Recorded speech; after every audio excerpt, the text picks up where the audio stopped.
안녕하세요. 저 송혜미 변호사입니다. 네, 안녕하세요. 네, 안녕하세요. 네, 예, 지금 이제 자녀분한테 예, 송금을 하고 싶으신데 이게 증여 공제가 되는 금액이 있는 걸로 알고 있는데 이게 예, 어떻게 예, 되는 건지 궁금하셔서 예, 전화를 예, 주신 거죠? 예, 예, 예. 네, 네.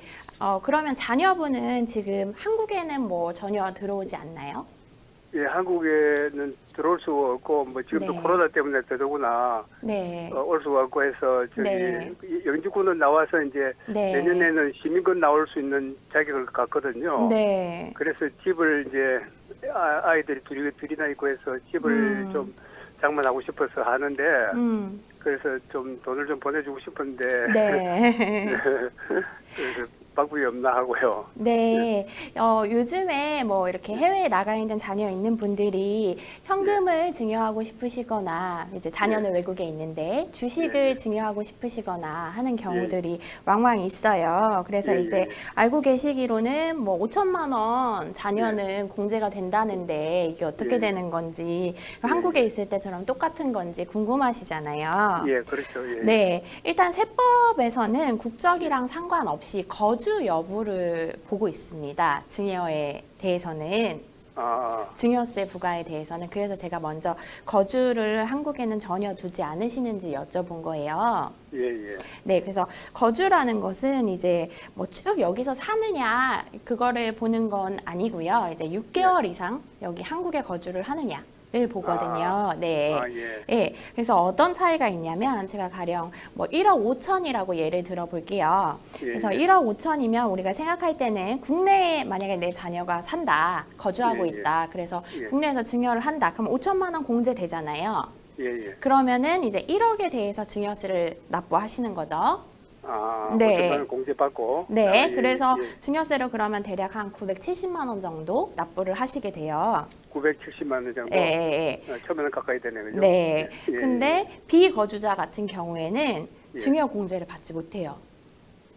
아, 안 받는다고요? 네, 네, 네. 증여 공제를 오, 받지 못해요. 그래서 증여세를 1억 5천에 대해서 다 납부를 하셔야 되는 거예요.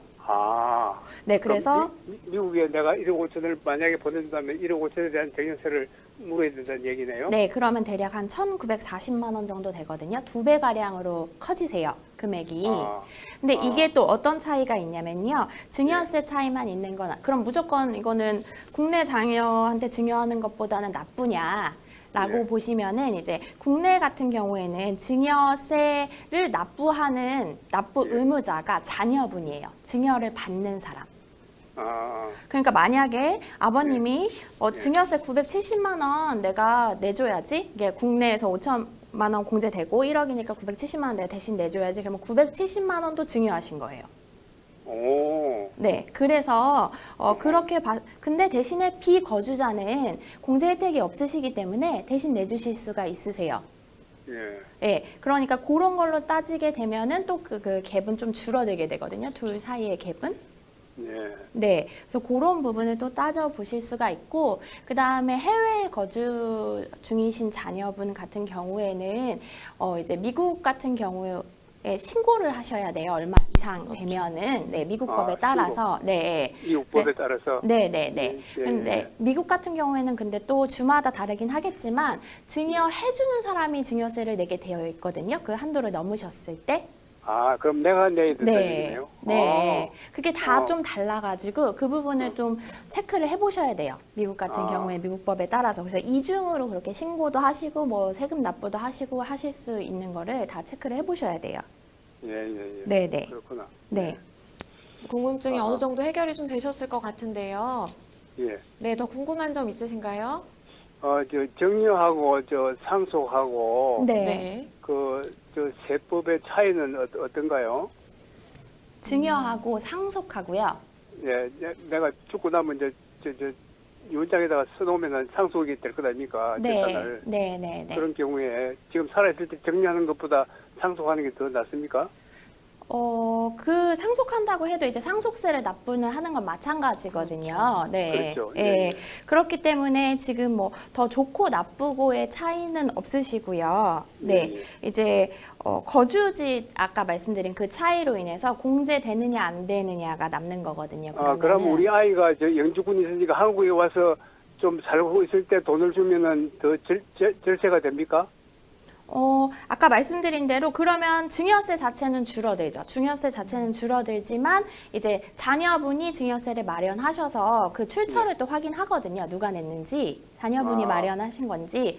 예, 아. 그렇기 때문에 그 부분을 확인하셔야 되고 이제 180일 정도 아까 제가 6개월 이상 국내에 예. 거주하셔야 이제 거주자로 본다고 했는데 아. 요것도 확인을 하기 때문에요. 확인하기 때문에. 그래서 잠깐 왔다 가는 건 안 되겠구나. 네, 단순히 주민등록상 주소만 올려놓으시는 걸로는 안 되고요. 그럼 출입국 기록 보면 다 나오거든요, 어차피. 그렇지. 네, 네. 그러면은 또 오히려 과세가 더 될 수 있기 때문에 그런 부분은 유의하실 수 있고, 그 다음에 해외에 거주하시더라도 이제 본인이 이민을 간 게 아니고 뭐 해외 지점에 근무한다거나 주재원으로 나간다거나 이런 경우에는 또 거주자로 봐주거든요.